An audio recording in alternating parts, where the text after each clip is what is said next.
నమస్కారం. చూడండి చేయండి కార్యక్రమానికి స్వాగతం. సగలు ఇవాళ మన కార్యక్రమంలో మనతో పాటు ఉన్నారు దీపిక గారు. ఈ రోజు దీపిక గారు మనకు గ్లిటర్ ఫోమ్ ను యూజ్ చేస్తూ అందమైన బుట్టను తయారు చేసి చూపిస్తామంటున్నారు. మరి అది ఎలాగో మనము నేర్చుకుందాం. నమస్తే దీపిక. నమస్తే అండి. ఎలా ఉన్నారు? బాగున్నాను. ఓకే, ఈ రోజు గ్లిటర్ ఫోమ్ తో బుట్ట తయారు చేసి చూపిస్తామంటున్నావు. చాలా కొత్తగా అనిపిస్తుంది మాకు కూడా నేర్చుకోవాలనిపిస్తుంది. త్వరగా ముందుగా దానికి కావాల్సిన వస్తువులు ఏంటో చెప్పేస్తావా?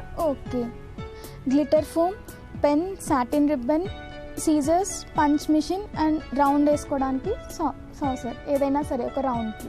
ఓకే, ఐటమ్స్ చూస్తే మనకు తక్కువలోనే కనిపిస్తున్నాయి. ఓకే, మరి ప్రాసెస్ లోకి వెళ్ళిపోదామా?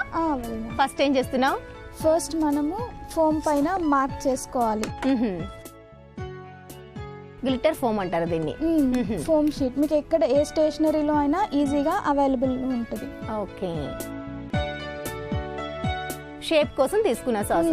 ఓకే, మార్క్ చేసుకోవాలి. దీన్ని మార్క్ చేసుకొని దీన్ని మనము షేప్లో కట్ చేసేసుకోవాలి. ఓకే, ఇందులో మనకి అన్ని కలర్స్ వస్తాయా? మీకు ఏ కలర్ కావాలంటే ఆ కలర్ అవైలబుల్లో ఉంటుందండి. ఎక్కడ నేర్చుకున్నావు దీపిక? ఇది నార్మల్గా బాస్కెట్ అన్నిటితో చేస్తుంటారు కదా, సో గ్లిటర్తో కూడా ఫోమ్తో డెకరేటివ్గా చాక్లెట్స్ అన్ని వేసుకోవడానికి బాగుంటుంది అని చెప్పి ట్రై చేశాను. ఓకే, ఫస్ట్ ట్రై చేయగానే వచ్చిందా? వచ్చింది. Nice thought. ఇది మనం కట్ చేసుకున్నాం కదా, దీన్ని ఇంకొక రౌండ్ మనం నార్మల్గా కట్ చేసుకోవడానికి వీలుగా మనం దీనికి ఇంకో మార్క్ చేసుకోవాలి లోపల రౌండ్గా. ఓకే, చేసుకొని ఇప్పుడు నార్మల్గా ఈ లైన్ వరకు అన్ని మనం కట్స్ పెట్టుకోవాలి. ఎంత గ్యాప్లో నువ్వు కట్ చేస్తున్నావు? నార్మల్గా ఒక 1 ఇంచ్ గ్యాప్, 1 to 2 ఇంచెస్ పెట్టుకుంటే సరిపోతుంది. పిల్లలు అయితే నార్మల్గా మెజర్మెంట్ తీసుకుంటారు, వాళ్ళకి అప్పుడు కరెక్ట్ ఉంటుంది. ఇది పిల్లలు చేసుకోవడానికి ఈజీ ఉంటుంది. బర్త్డే అప్పుడు చాక్లెట్స్ అవన్నీ డిస్ట్రిబ్యూట్ చేసేటప్పుడు బాక్స్ కాకుండా ఇందులో పెట్టుకుంటే బాగుంటుంది. పంచ్ మిషన్ తీసుకొని ఇప్పుడు ఎవ్రీ దానికి అటు సైడ్ ఇటు సైడ్ మొత్తం మనం పంచ్ చేసుకోవాలి. ఓకే, కట్ చేసినాక మళ్ళీ పంచ్ చేసుకోవాలి. అన్ని హోల్స్ చేసుకోవాలి. ఇలా మొత్తంగా పంచ్ చేసుకుంటూ వెళ్ళాలి. ఇలా మొత్తంగా మనము పంచ్ చేసేసుకోవాలి. ఓకే, నెక్స్ట్ మనం సాటిన్ రిబ్బన్ తీసుకొని కొంచెం లెంత్ కట్ చేసుకున్నాక ఇన్సర్ట్ చేసుకోవాలా? ప్రతి దాంట్లో మనం ఇన్సర్ట్ చేసుకుంటూ వెళ్ళాలి.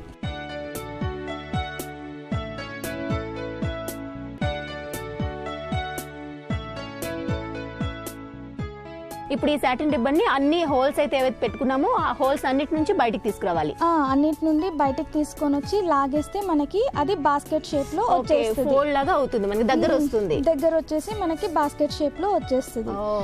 మనం దీన్ని ఎలా అంటే చాక్లెట్స్ పిల్లలకి నార్మల్ బాక్సెస్ కాకుండా చాక్లెట్స్ ఇచ్చి వేయడానికి యూస్ఫుల్ గా ఉంటది.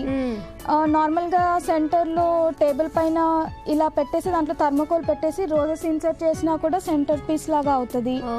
మనకు తక్కువ ఖర్చులో సెంటర్ పీస్ రెడీ అయిపోతుంది. డైలీ మనం ఫ్లవర్స్ చేంజ్ చేసుకుంటే సరిపోతుంది, ఫ్రెష్ ఫ్లవర్స్ ఇంట్రెస్ట్ ఉన్న వాళ్ళు. ఓకే, అన్నిటి నుంచి తీసేసావు కదా?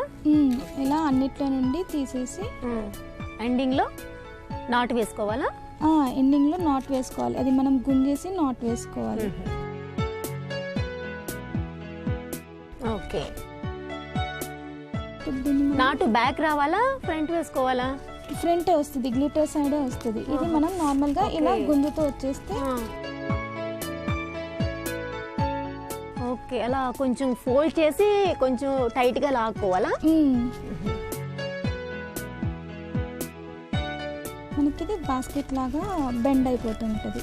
ఓకే, మనం ఎంత గట్టిగా థ్రెడ్ ని మనం లాగుతూ ఉంటే అంత చిన్నగా అవుతుంది, లేదంటే లూజ్ గా కావాలనుకుంటే పెద్దగా బ్రాడ్ గా కనిపిస్తుంది. ఇందులో మనకి చాక్లెట్స్ పెట్టి ఇచ్చిన ఏమిచ్చినా లుక్ ఉంటుంది. నార్మల్ గా రొటీన్ గా బాక్సెస్ కాకుండా పిల్లలకి ఇలా డిఫరెంట్ గా ఉంటది. అన్నట్టు టీపాయ్ పై కూడా మనం ఇందులో ఫ్లవర్స్ పెట్టుకున్న లుక్ ఉంటుంది. నార్మల్ గా దీన్ని హార్ట్ షేప్ లో అలా కట్ చేసి సేమ్ ఇదే ప్రొసీజర్ యూజ్ చేసినా కూడా షేప్ మారుతుంది. ఫ్లవర్స్ మనం ఇన్సర్ట్ చేసుకోవచ్చు. గిఫ్టింగ్ పర్పస్ అది కూడా బాగుంటుంది. నార్మల్ బొకేస్ అలా కాకుండా అది కూడా ఒక మోడల్ అవుతుంది. నైస్. ఫోమ్తో ఇంకా మనం ఏం తయారు చేసుకోవచ్చు? ఫోమ్తో ఫ్లవర్స్ చేసుకోవచ్చు, గ్రీటింగ్ కార్డ్స్.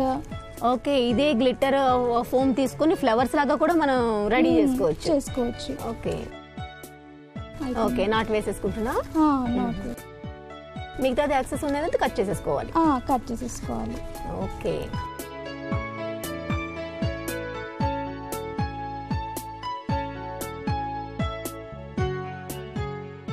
ఓకే, చాలా బాగుంది. చాలా సింపుల్గా చాలా త్వరగానే రెడీ అయిపోయింది. మనకి మొత్తం గ్లిట్టర్ పేపర్ తీసుకున్నాం కాబట్టి, గ్లిట్టర్ ఫోమ్ తీసుకున్నాం కాబట్టి మనకి ఏ విధంగా కావాలనుకుంటే ఆ విధంగా మౌల్డ్ అవుతుంది. అలానే మంచి షైనింగ్ కూడా ఉంది. ఒకే విధంగా రెడీ చేసినవి ఏమైనా ఉన్నాయా? చూద్దామా? ఇది నేను రెడీ చేసింది కొంచెం పెద్ద సైజ్ లో చేశాను. మనకి ఏ సైజ్ కావాలంటే ఆ సైజ్ చేసుకోవచ్చు. ఇక్కడ మనం కాంట్రాస్ట్ పెట్టాం కదా, అలా కాకుండా సేమ్ కలర్ కూడా పెట్టుకోవచ్చు. ఓకే, సేమ్ తీసుకోవడం వల్ల ఇందులోనే మనకి మిక్స్ అయిపోయింది. చాలా బాగుంది. పింక్ కాబట్టి ఆ గ్లిటరింగ్ లో కూడా మంచి షైనింగ్ వస్తుంది. సేమ్ థ్రెడ్ తీసుకోవడం వల్ల లుక్ కూడా కొంచెం డిఫరెంట్ గా అనిపిస్తుంది. కొంచెం సైజ్ కూడా పెద్ద తీసుకున్నావు కదా ఇది, అంటే మనం ఎంత పెద్ద సైజ్ తీసుకుంటే మనకి ఆ బుట్ట అనేది అంత పెద్దగా తయారవుతుంది. నైస్, చాలా బాగుంది. అసలు గ్లిట్టర్ పేపర్ ని మనం గ్లిట్టర్ ఫోమ్ ని ఈ విధంగా కూడా యూజ్ చేయొచ్చు అనేది, అది పిల్లలకి ఎంతో ఇంట్రెస్టింగ్ గా తయారు చేసుకునే అందమైన బుట్టను తయారు చేసి చూపించినందుకు ధన్యవాదాలు దీపిక. Thank you.